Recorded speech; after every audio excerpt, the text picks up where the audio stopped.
Good morning, Ken. Good morning, David. How are you? Why did you choose that song? Well, that song, I was 15 years of age. We had the record player in the house, and when I did the primary cert, the mother bought us an 8-track tape recorder. So one morning, and anyway, I was trying to get my records onto tape, and my mother was gone to work, my sister was away, and I was the only one in the house. So what I decided to do was put the microphone against the record player and go out and play. So I did that, but I had a golden Labrador dog. And when I came back in, what I noticed was the microphone on the ground and crunch, crunch, crunch was coming from it. And poor old proud Mary never went on to the 8-track tape in the end. So who's Ken Larkin? I grew up here in Ballyfermot. When I say I grew up here, I came from the tenements to here. I came here at the age of 6 in 1958, and I was involved in the community through either collecting the money for the church or youth clubs or football clubs or that, and I went to school here. And I suppose people would know me better now from doing the history than they would. You're in the Heritage Group? Heritage Group, yeah. So what's that about? Well, the Heritage Group, we started up in 2003. And the reason we started up was Urban Ballyfermot, government bodies came to Ballyfermot to feed 11 million into the area, 11 million pounds, euro then, I don't know whether pounds or euro. Punts or whatever it was. I can't remember, What they did was they set up a meeting to get organised clubs and different groups, but they wanted to do it under a heritage banner. So that was grand. We came along to the meeting. They told us what they wanted to do, set up these clubs. They wanted to feed money into Ballyfermot. They wanted to put all this money into Ballyfermot. So they were going to employ consultants to write books, to show us how to set up clubs, to so on. But what we said to them, we have all that here. Since the word dot, since right. Ballyfermot took off in the 48, we have all that here. People that can do that don't charge, but can do write books, can set up clubs, they can do what they want, you know. So all the money then, they scrapped the consultancy and they put the money into Ballyfermot to rejuvenise the whole place, you know. That was back in 2003. So Proud Mary was your first record? Proud Mary, I would have been one of the first that I can remember, yeah. And that's by a group called Creedence Clearwater Revival. That's right. And Tina Turner did a version of that. That's right, yeah. And when we were getting our pieces and we were going, which version are we getting? So we're delighted that we got the right one. So that's the little memory, the golden Labrador that threw the microphone in the first event out, yeah. So your next piece of music, Terry Jacks, Seasons in the Sun. Seasons in the Sun, yeah. Yeah, Seasons in the Sun. The reason I did that, at 14 years of age, I was joined the Legion of Mary, and it's the best thing I ever done. Made new friends. In the 60s, there was loads of clubs started up. There was the Legion, well, that was already gone, but there was the Peace Corps, all youth, you know, in the different clubs. And we happened to join the Legion of Mary. And there was a man there named Nicholas Brennan, and a lot of Ballyfermot people would know Nicholas very well. He was a brilliant man, especially for the church here in Ballyfermot. But he donated his time to all the youth in the Legion of Mary. He'd have us climbing Crowpatrick, he'd have us out at the sea, he'd have us up in Massey's estate, you know, and he brought us all around. And we wouldn't have seen half of Ireland only for him, you know. But the reason that song was, we'd go off to the beaches and we'd be playing these records all day. And that particular one would be playing and playing, you know what I mean? So that's the reason behind that one. Let's listen to it. Yeah. That's Terry Jacks, Seasons in the Sun, back after these commercials. Together FM.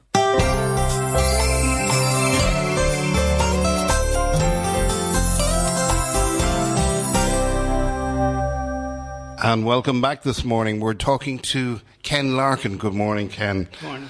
That was 1977, late 70s, was it? Yeah, it could have been. Yeah. Here's the old DJ coming in. It was on the EMI label, and it was number one for about 2 or 3 weeks. Growing up in Ballyfermot, you went to school?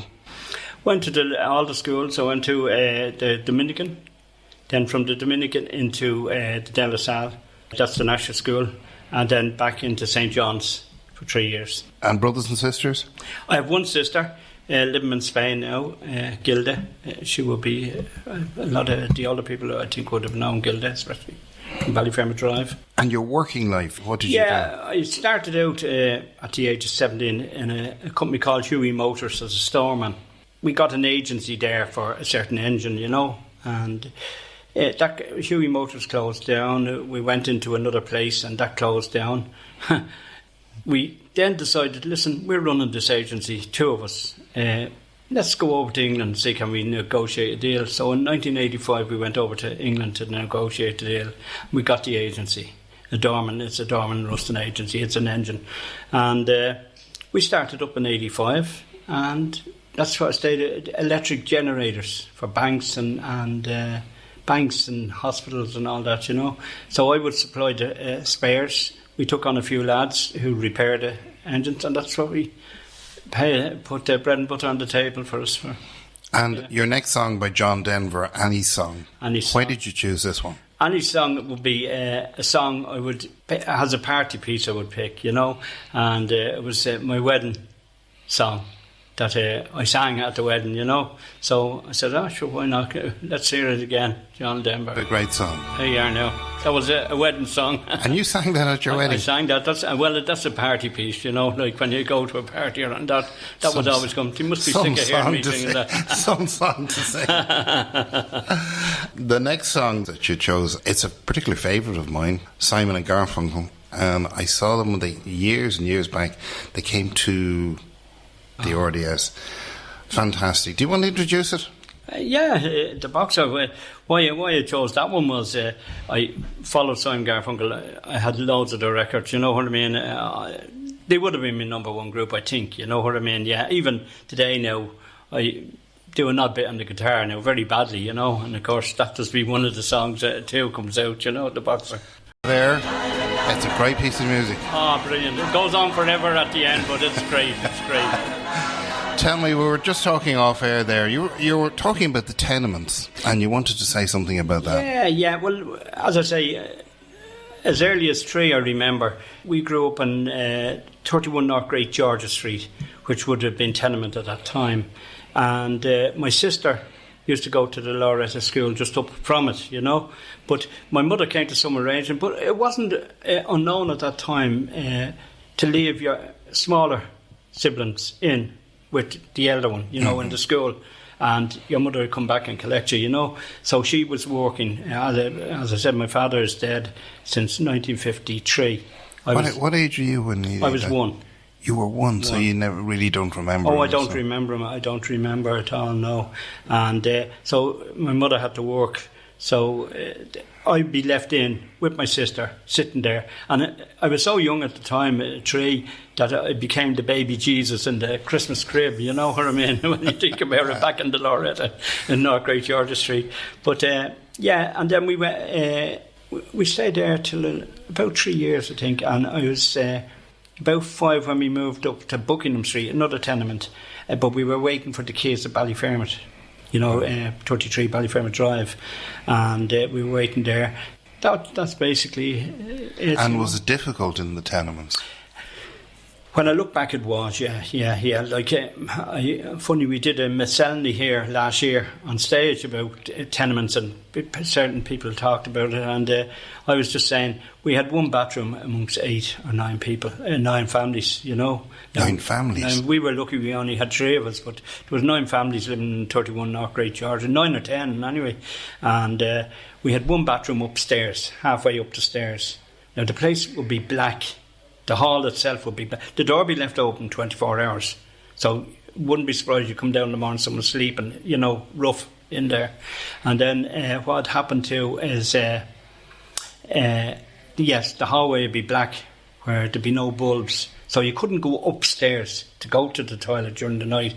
You had to have the pole under the bed. Yeah. You know, and when you did go into the toilets, I've said this openly, there'd be newspaper there.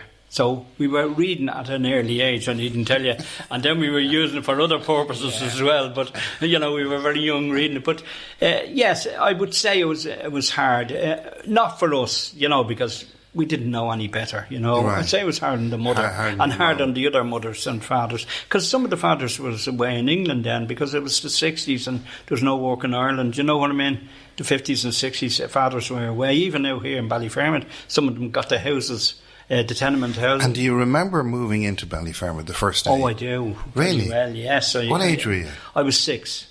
I remember the lorry coming to Buckingham Street, I actually wrote a poem about this, taking away the bit of furniture we had, and it going through the night. It was raining, and of course you wouldn't be passing the lights that you pass today, you know. So it was all dark when you left the city, and then you came into a bit of light here when you hit the bridge on Sarsfield Road and came under the bridge there, you know, and. We came up, and anyway, and I remember jumping off the lorry in excitement. And my sister, myself, and my mother, whatever, it was with the driver and that, and waiting for her to open the door. Now, there was tins on the window. The reason being that windows could be broke, you know, before people moved in. So there was tins on the window. And we opened the door, of course, went to switch on the light, no lights.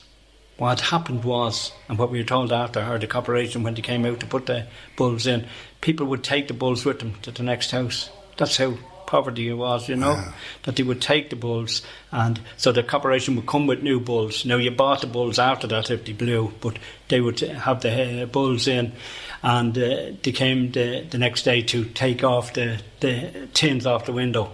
So that left light in the house, you know. But when we ran out the back garden, it was like a dump with that grass and grown up. But not only that, the next road, their back garden was coming up to meet you. So it looked like their back garden was way, way down, you know. Like they were good gardens. You could another 2 blocks of houses along, you know. And as a fella used to say on the road there, like he wish the snow would stay on because his garden would look like everyone else's, you know what I mean? But look, that was the way it was. A lot of people started with plats and them and that. But and is that the same house you're still in today? No. My mother died in 2001, and I was back and forward to keep maintaining that and till 2003, and we had to sell it in 2003, you know. But I believe the people that bought it are still in it, you know what I mean there. So that's but it was a very happy house to us, you know. Christina Perry. Yeah. The next song, You Are My Sunshine. You Are My Sunshine. Why did you choose this one? No, I chose that.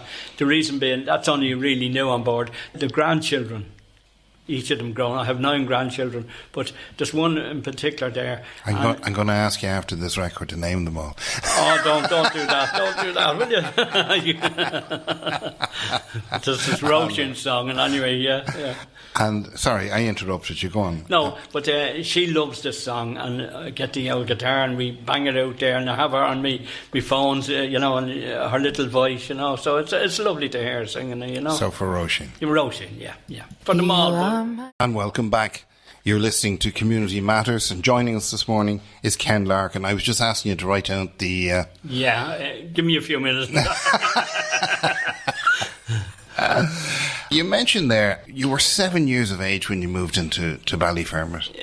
6 actually, 1958, yeah. And then you're part of historical and heritage things, so there must be some stories you have.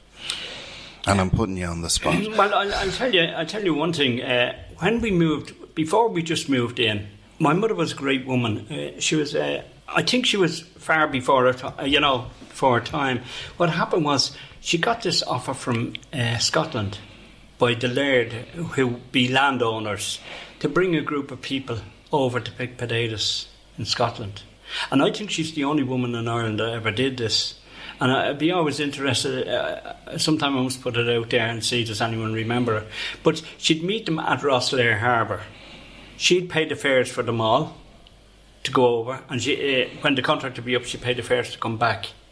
And what happened then is she gave us the choice whether we want to go, myself and my sister, go to Cavan to my Aunt Rose there and go to school there while she was away, or we can go with her.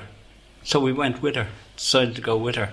And it was a place called Auchterarder in Scotland. Now, you picked, the Laird would have both Ayrshire and Perthshire, it'd be like here in Cork, if you know what I mean. Mm-hmm. So you picked an Ayrshire first, the early potatoes, and then you went, when he was finished that land, you went up to Perthshire. to his land up there, you know. And you'd be brought up on the back of a lorry. There could be 20, 30, you know, women and children, you know. And you picked up there. So I went to school in Octorada in Scotland. So that's when I came back. I was held back in school, if you know what I mean, because of the Irish and that. But she would have been the only woman in Ireland to do that, I know of. Luke Kelly. That's the Black Velvet Band. The Black Velvet. That was her song. That was her song. That was for your mum. Any party or anything like that we had in the house, that either had to be played on the record player or she would. And your mum's first name was? Phyllis. Phyllis Larkin, yeah. So let's play this for Phyllis. Will you? Yeah, good man. Luke Kelly and Black Velvet Band. We're coming to you live from the Orchard Centre this morning. Back after this.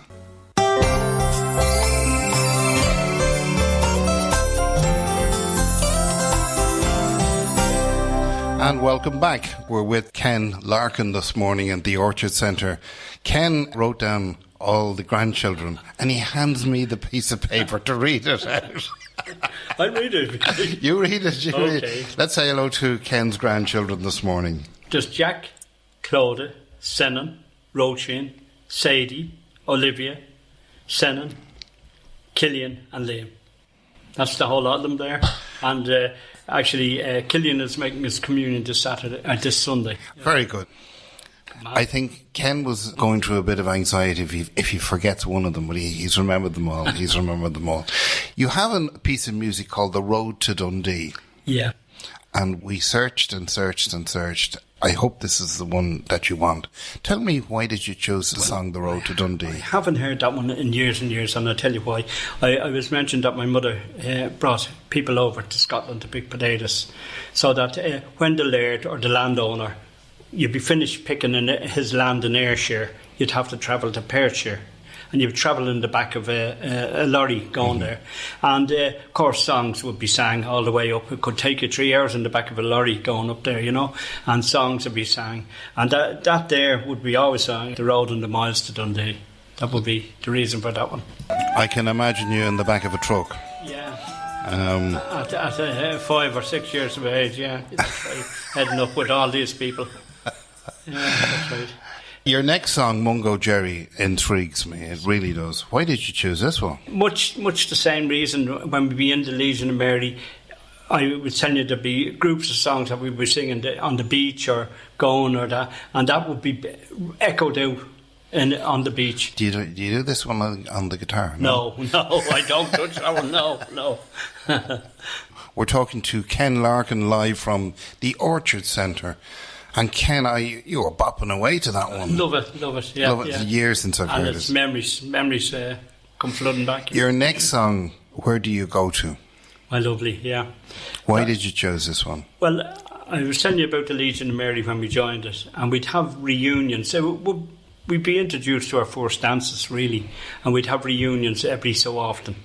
And that was out at that time. And of course, the lurch, we'd be all for the lurch or the slow dance. I don't know whether you knew it. The lurch we used to call it anyway. And of course there'd be boys on one side and girls on the other side. And you'd have a girl picked out. But by the time someone else would have her up on the floor, you know. But there was a man there, and I think I told you, Nicholas Brennan, great man. And there was a few other leaders there. But when you'd be lurching with the girls, he'd be coming around, leave room for the Holy Spirit, you know. So, you know, it brings back all those little memories that, you know.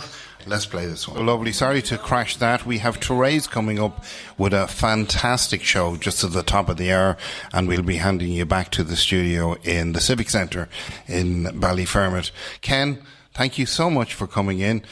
You did say something to me, and I gave you the chance to write out all the grandchildren, but you forgot one. Little Robin. Robin. I mentioned poor old Shannon twice, but Little Robin, yeah. Or Little Robin, yeah. So the future for Ken Larkin and the heritage and what you do? Well, we're going 21 years now. Little did we think we'd be going 21 years, you know. So the people that we have on board too with us, I won't go through them all, but the passion, like no one is paid there, you know. We live off, I think it's 300 of a grant that we've only been getting in the last number of years. Everything came out of our own pockets. That'll tell you, in the initial stages. So it's passion of this place and the memories that we live on here.